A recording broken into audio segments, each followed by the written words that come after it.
We are here today to honor the victims of the recent violence in southern Saskatchewan, and particularly the James Smith Cree Nation.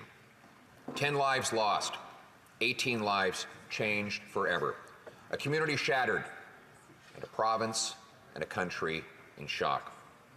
We are here to honor the victims by remembering them, supporting their community in their grief, and by committing ourselves to doing whatever is necessary to make sure this kind of outrage never happens again. No death is solitary. Every death leaves a hole in the hearts of a family and a void in a community. This is especially true in rural and remote regions, where people rely on each other to survive and where so many people are related through blood and marriage.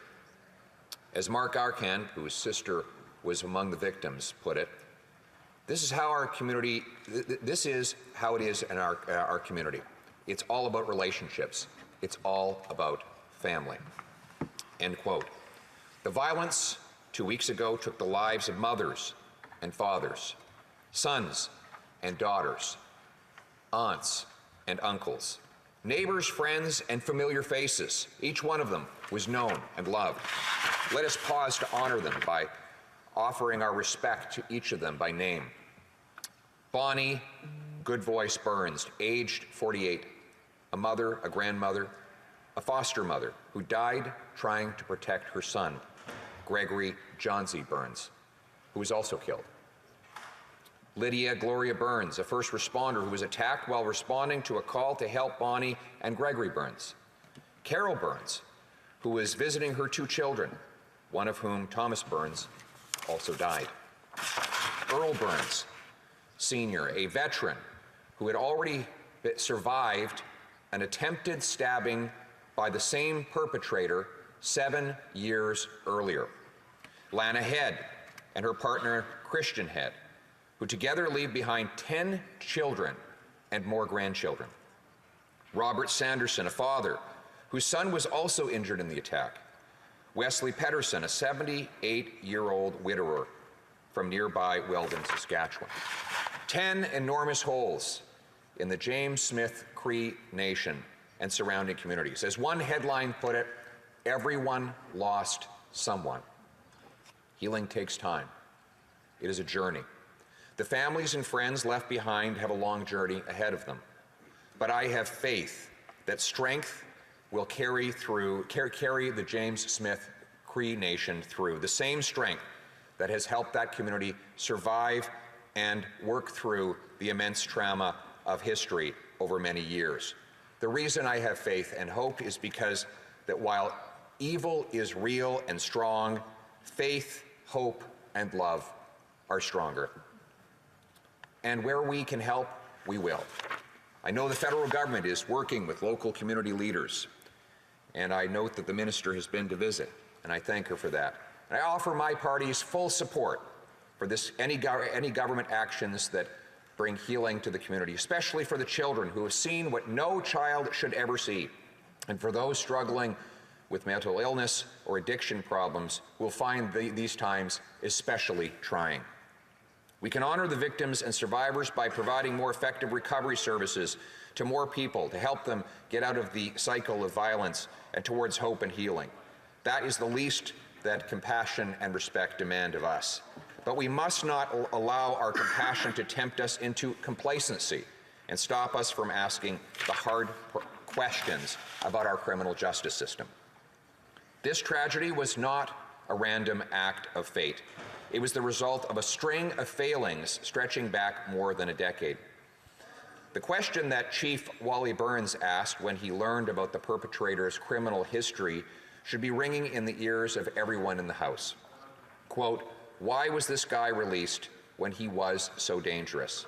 I also agree with Brian Burns, whose wife and son were killed, when they said, there needs to be some kind of an inquiry.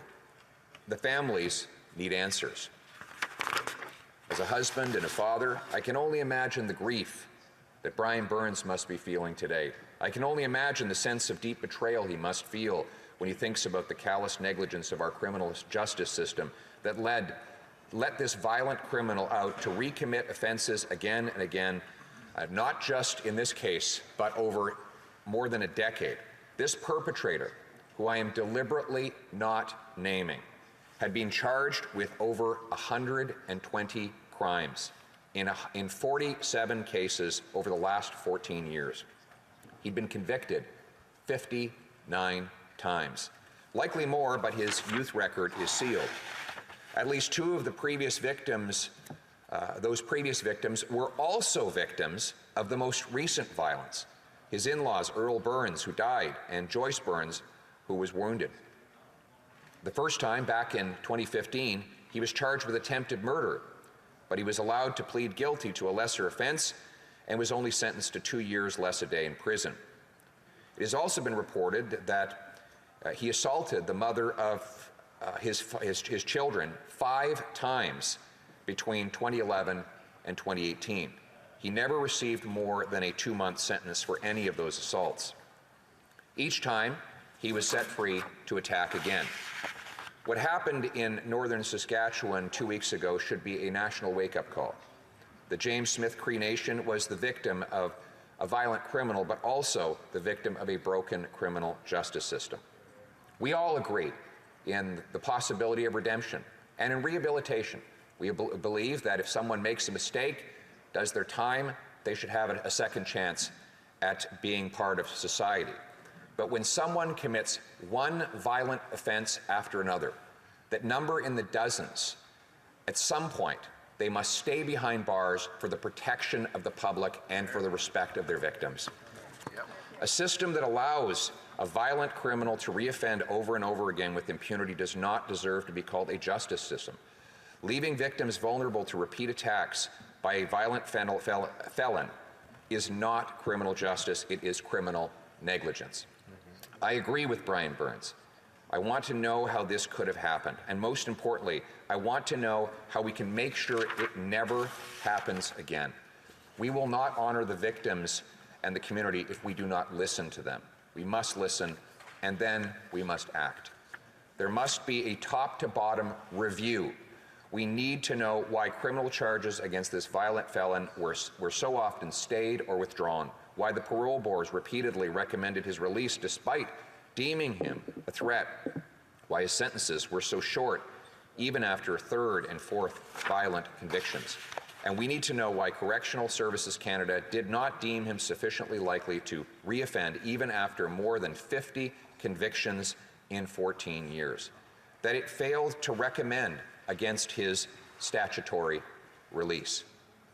A thorough review is important because the devastation experienced by this community was not an isolated incident.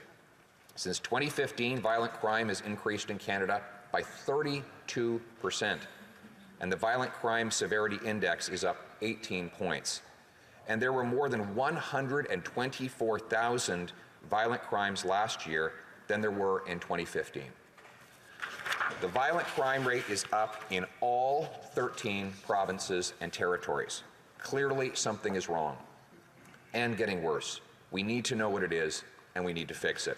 There are no words that can adequately capture the devastation that the James Smith Cree Nation has suffered, and indeed, the pain all Canadians felt at the stories of this unthinkable horror.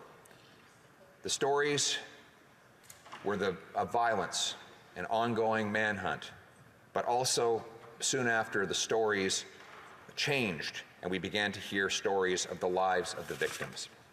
These were the stories that had been previously filled with laughter, often amid personal struggle, stories of community bound together by bonds of love and support, and now united by grief. Stories of people who are, in Mark Arcan's words, broken but not defeated. Today, we offer our respect to the departed, and for the survivors, in words that can only imperfectly convey sorrow, we offer our sympathy.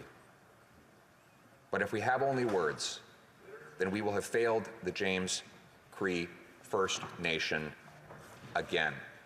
It is time for these failures to end.